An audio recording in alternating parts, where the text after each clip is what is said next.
Sziasztok! Megnézzük, hogy mi az, amiről nem beszél az a személy, akire gondoltok, vagyis, hogy mit nem mond el. Ma mi az, amiről jó lenne, ha tudnánk, mert éppen nem ezt kommunikálja, vagy ő maga sem tud róla, hogy ez történik vele, és ez nagyon gyakori, de nem baj, hogyha mi tudjuk közben azt, hogy mi történik vele. Ahogy szoktam, 3 különböző pakliból nézem meg, az első 2 az taró, és a harmadik az pedig a ki nem mondott szerelmes érzések kártyája, ami mindenféle dolgot tartalmazhat szövegesen, és akkor a 2 taróval hozzá is kezdünk, és megkérdezzük, 3 lapot kérek mindegyikből, hogy mi az, amiről nem beszél ez a személy, amit pedig jó volna, hogyha tudnánk. Tehát mi az, amiről nem beszél? Miről nem beszél? Mit nem mond el? Mit nem mond el? Ez az első. Aztán megnézzük a másikat. Mit nem mond el ez a személy, pedig jó lenne, ha tudnánk. Miről nem beszél ez a személy vajon? Mi az, amit nem mond el? És megérkezett ebből is a 3, és akkor következzen a szöveges. Mi az, amit elmondana, ha tudna, vagy ha merne.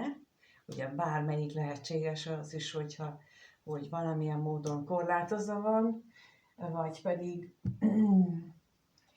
nem meri még akár magának sem elmondani azt, hogy mit szeretne.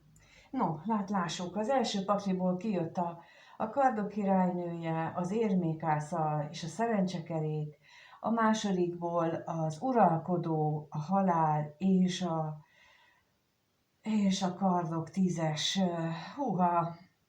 3 nagy arkánum a 6-ból, tehát ez, ami vele történik, illetve amiről nem beszél, az kifejezetten olyan dolgok lehetnek, amiről nincs neki sem tudomása, illetve nem ő irányítja a dolgokat. Középre a halál kártyája jött ki, és itt ez a halál kártyája, ez minden másikban is egyfajta átalakulást jelöl,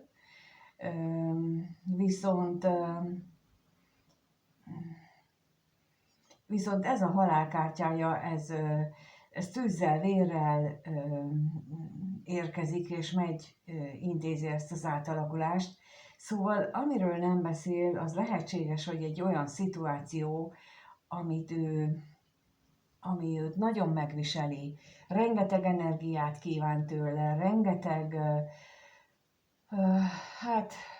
nehézséget, amikor úgy saját magát megerőszakolja az ember. Tehát, hogy tudja, hogy valaminek meg kell történnie, és akkor azt megcsinálja, de nem örömmel, nem szívesen, hanem egyszerűen csak benne van a dologban, mert kell.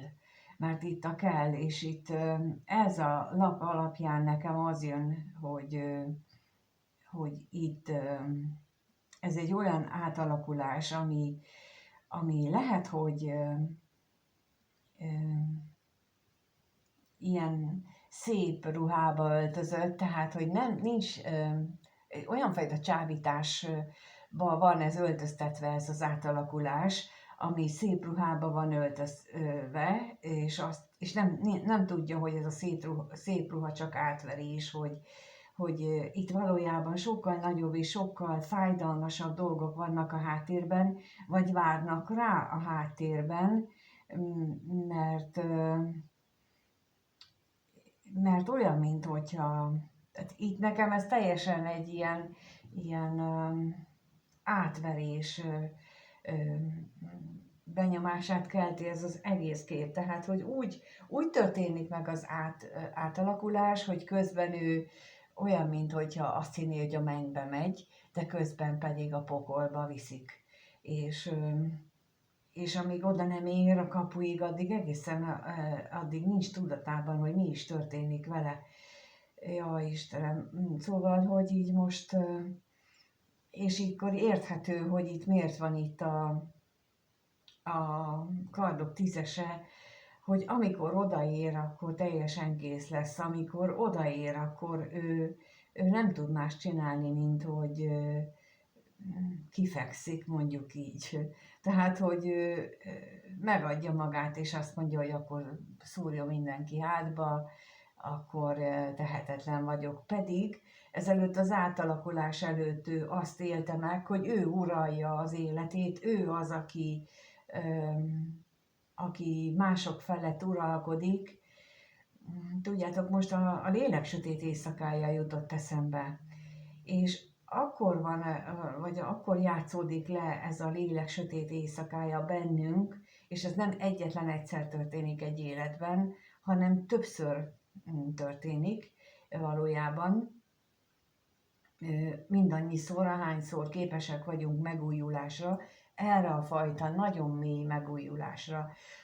De ez ilyen szenvedéssel jár, amit a kardok tízese mutat, hogy mindaddig, ameddig haladunk előre ezen az átalakulás útján, addig azt hiszük, hogy wow, de jó az élet, vagy hát vaj, de jó élet vár ránk, és amikor odaérünk, akkor pedig szembesülünk mindennel, és akkor már nem tudunk mit csinálni, csak azt mondjuk, hogy akkor legyen úgy. És tulajdonképpen nagyon érdekes, mert amikor ezt megéljük, akkor egyszerre érezzük ezt a megadást, hogy legyen úgy, ahogy szoktam mondani, hogy legyen meg a te akaratod, Uram, ugyanakkor egyszerre ott van bennünk is a reklamálás, hogy de miért így? Meg miért így kellett? Tehát, hogy ez a kettősség, ahogy itt ezen a képen is itt van, hogy itt van ez a virág, hogy ne légy olyan szomorú, hát itt vagyok, ugyanakkor meg tele van a karddal az ember, és ott van a háttérben egy bagoly, vagy egy kúik, aki figyeli az eseményeket, tehát mint egy kívülálló, akár mi is lehetünk azok, akik nézzük.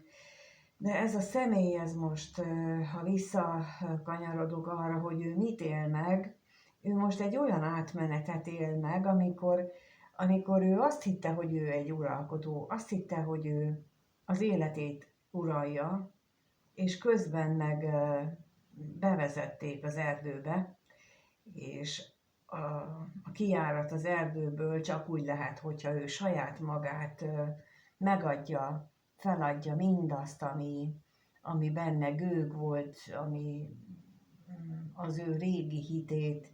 Ez elképesztő fájdalommal jár, nagyon-nagyon nagy fájdalommal, ilyen lelki fájdalommal, belsővel, sírással, és vannak, akik azt szokták nekem mondani, hogy olyan sokat sírtak már,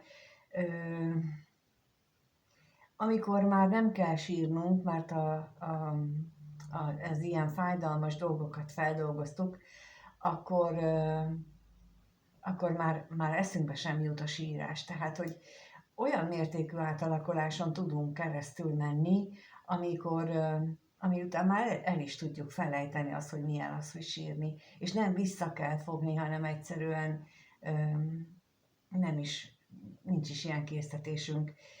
Létezik ez az állapot, de addig, ameddig ezt így nem érjük meg, hanem azt érezzük, hogy még mindig vannak bennem fájdalmak és tüskék, addig még hadd jöjjön a sírás, bármennyit is sírtunk, neki is, mert mint mondtam, ilyen kettősséget él meg, hogy végül is megadja ő magát, hogy akkor jó van, szúrjon mindenki belé, mindenki adja ki a mérgét, de ott van az, hogy de hát mit követtem el, és ezt éli meg ez az ember most. Olyan, nem tudom, aki a trónokharcát látta, amikor a Jon Snow-t leszúrják a Fekete Várban,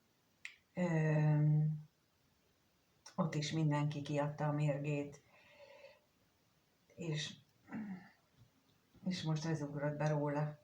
Miközben a hétköznapi, ezzel az energetikáilag megint így úgy érzem, hogy ez az energetikai megélése neki, miközben a hétköznapi életében van egy olyan királynő az életében, aki okos,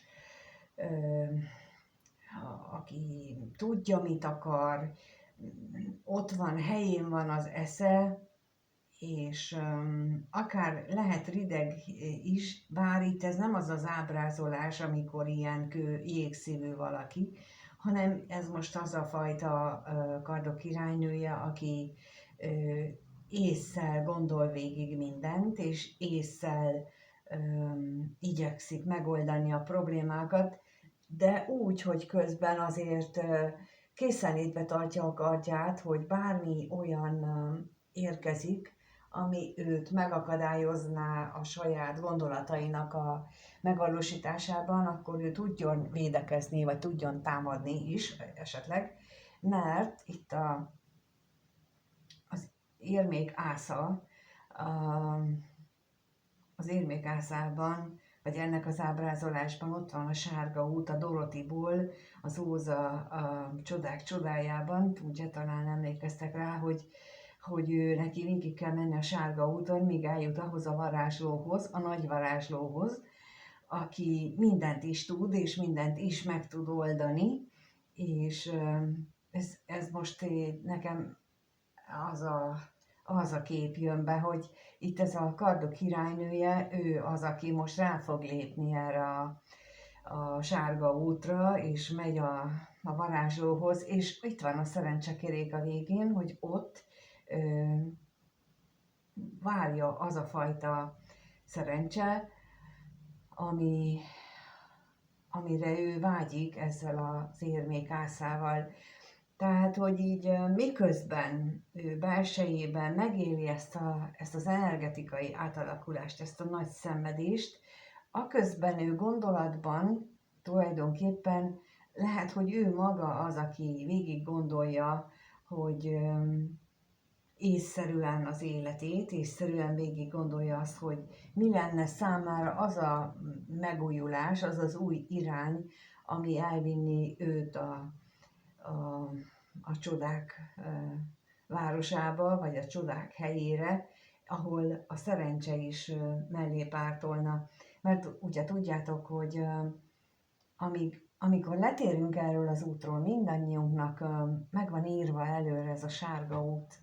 Mindannyiunknak meg van írva az az út, ahol menjünk, és ha azon az úton megyünk, akkor még hogyha jönnek is nehézségek, akkor azt ilyen félkézzel le tudjuk győzni, és akkor az egész utat egy ilyen örömmámorban tudjuk végigmenni, legalábbis úgy éljük meg, amikor visszanézünk, hogy ja, hát ez egy jó kis időszak volt az életemben, de amikor meg letérünk róla, mert mit tudom én, az út mellett olyan szép, csábító virágok nyílnak, vagy gyümölcsfa van, és akkor letérünk, és aztán nem is megyünk mindjárt vissza, hanem még megnézzük azt a másikat, meg azt a másikat is.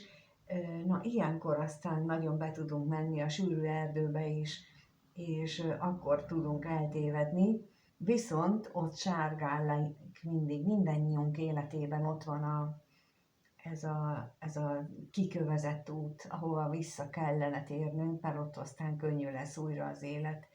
De amíg visszajutunk, addig kell ezt a lelki folyamaton átmennünk, addig kell azt megélni, hogy azt a nehézséget, amit közben magunkra szedtünk, illetve hoztunk már eleve magunkkal, azt le kell pakolni itt a lélek sötét éjszakájánál. Szóval azt hiszem, hogy a fizikai valójában egy nagy átalakulás van készülőben, amit ő maga is képes átlátni, és képes végig gondolni. Szükséges a végére az, hogy a sors is támogassa, legalábbis ő így gondolja. Viszont mindenképpen ez egy hosszú távú, akár évtizedekre szóló nagy változás, vagy nagy új kezdetet is jelenthet, és és ide, hogyha a sors is mellé társul, már pedig itt a szerencsekerék itt van, és azt jelenti, hogy nagy valószínűséggel igen, de előtte végig kell járni a halál árnyékának völgyét is, mert hogy a halál völgyét, igen, és a halál árnyékában jár. Most ezt így összevontam, ezt a kettőt. Szóval, hogy így ezt az utat neki ott végig kell járni ahhoz, hogy rátaláljon a sárga útra, és ahhoz, hogy ő megtalálja. Tehát amiről nem beszél, hogy ő egy nagyon nehéz lelki időszakot él meg, egy borzasztó nehezet. Mindenki tudja, aki sírt már rengeteget, bármiért, bárkiért, hogy az milyen fájdalommal jár. Hát most itt én, amit érzékelek, az egy ilyen 5-10-szer nehezebb, vagy nagyobb fájdalom az, amit ő átél, ahhoz, hogy elérje ezt az érmékászát, ahhoz, hogy elérje azt az utat, ahova ő vágyik. Úgyhogy ez az, amiről nem beszél. Valószínűleg, mondom, erről a részéről ő nem tud, csak azt érzi, hogy szenved. Ezt a részét valamennyire tudja, de nem beszél róla még, mert elég utópiának tűnhet, eléggé valószerűtlen álomnak tűnhet az ő gondolata. Itt ez a kardok királynője, ez lehet te, mint néző, lehet valaki más az életében, de lehet ő maga is, aki ezt a nagyon logikus, mint mondtam, nagyon-nagyon logikus és megfontolt énünket mutatja, jelenti az ő esetében is, és talán pontosan ezért, mert hogy ilyen nagyon megfontolt, ezért jutott el ebbe az állapotba, hogy neki ehhez először meg kell változni. Ahogy nagyon sokszor szoktuk mondani, hogy hogy ezek a kapcsolati nehézségeink jobb irányba forduljanak, ahhoz nekünk is át kell alakulni, itt is ezt mutatják a lapok, sőt, nem csak át kell alakulni, hanem ezt türelmesen ki kell várni, és lehet közben reklamálni, csak utána mindig bocsánatot kell kérni, és mindig megbocsátani mindenkinek, mert ez az átalakulás fontos része. Itt mondtam el, hogy ez a kettőség, hogy jól van, bökjetek meg, szúrjatok le, de ott a virág, hogy mégis van valami jó ebben az életben, még akkor is, hogyha titkos szemek figyelnek. No, megnézzük akkor ezeket a szöveges lapokat, hogy azok miről beszélnek, mennyire passzol ahhoz, amit eddig mondtam. Az első kártya az arról beszél, hogy annyi meggyógyítatlan traumája, betegsége, nyomorúsága van, amivel pillanatnyilag meg kell birkózni. Lásd a lélek sötét éjszakáját.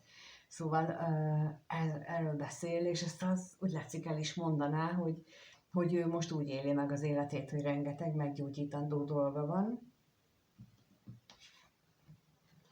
A másik szerint pedig, hogy úgy éli meg, mint hogyha egy egész fal rádőlt volna, olyan nehéznek éli meg ezt a mostani életleckét, olyan súllyal nyomja őt, gyűrte maga alá ez a jelenlegi szituáció az életében, és a harmadik az pedig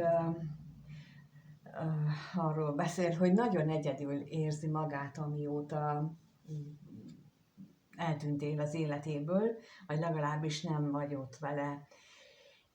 Én nagyon is erre hajazónak, tehát összhangban lévőnek érzem ezt a szöveges részt, tehát amit mondtam, hogy ő most ilyen nagy nehézségeken megy keresztül, és ezt nagyon nehéznek éli meg, különösen úgy, hogy nem vagy ott a közelében, különösen úgy, hogy nem tudsz neki segíteni, legalábbis ő így éli meg, hogy ő rádőlt a falra, neki egyedül kell cipelni a terhet, és te nem vagy ott, de ezzel ne legyen semmi probléma, mert sokszor olvasom kommentekben az ilyen jellegű, az ilyennekre a választ, hogy de hát te úgy segítenél, meg kell értenünk és meg kell tanulni. Én nagyon nehéz leckéken árán tanultam meg azt, hogy hagyni kell mindenkit szenvedni, akármennyire kegyetlennek hangzik is, ők akarják. Nekem például a gyerekem mondta 16 évesen azt, hogy anya, nekem kell megtanulnom egyedül. Nem tudod megtenni helyettem. És ezt utána sokszor elmondta, nagyon sok időbe telt, amire elfogadtam ezt a tényt, és nagyon sok nehézséget meg tudtam volna spórolni, hogyha ezt hamarabb elfogadom. Ezért mondom, hogy amit ő itt kér, hogy ő hadd szenvedje végig egyedül ezt az utat, hagyni kell. Ezért szoktam javasolni azt is, hogyha valakinek kapcsolati nehézsége van, akkor hagyjunk neki időt. Amikor ő magába tud fordulni, amikor ő meg tudja magával beszélni a saját nehézségeit, itt is ezt szeretnék kérni tulajdonképpen, hogy ő hadd csinálja. Elég, hogyha energetikailag érzi azt, hogy támogatják őt, elég, hogyha amikor találkoztok, akkor elmondjátok, hogy támogatjátok, és mondja meg, hogy mit tehetsz érte. Ne te mondd meg, hogy mit szeretnél érte tenni, hanem felajánlani a segítséget. A kettő nem ugyanaz. Felajánlani a segítséget az, hogy mondd, hogy mit tehetek érted, a másik meg, hogy ezt csinálom helyetted, vagy ezt csinálom meg neked, akkor azt ő ilyen ráerőszakolásnak éli meg. Úgyhogy itt ez a fő különbség, azt hiszem, ebben a mai helyzetben, és ez az, amit igazából szerintem fontos lenne itt ebből megértenünk, elfogadnunk. Köszönöm, hogy itt vagytok, és megnézitek a videót újra és újra, és remélem, hogy ma is sikerült valami olyat mondani, ami segít a ti mindennapi élethelyzeteteken, segít megérteni az életet mélységeiben is, és nem csak a felszínen éljük, mert a felszínes életünknek a következményeit cipeljük most éppen, ő is pont ezen megy keresztül, hogy magába kell mélyednie, és annak magába merülésnek az eredménye ez a nagy fájdalom. Hát ezt el kell fogadjuk tőle. Köszönöm a lájkokat, a feliratkozásokat, köszönöm a kommenteket is, és mindenkinek minden jót kívánok, addig, ameddig újra találkozunk. Sziasztok!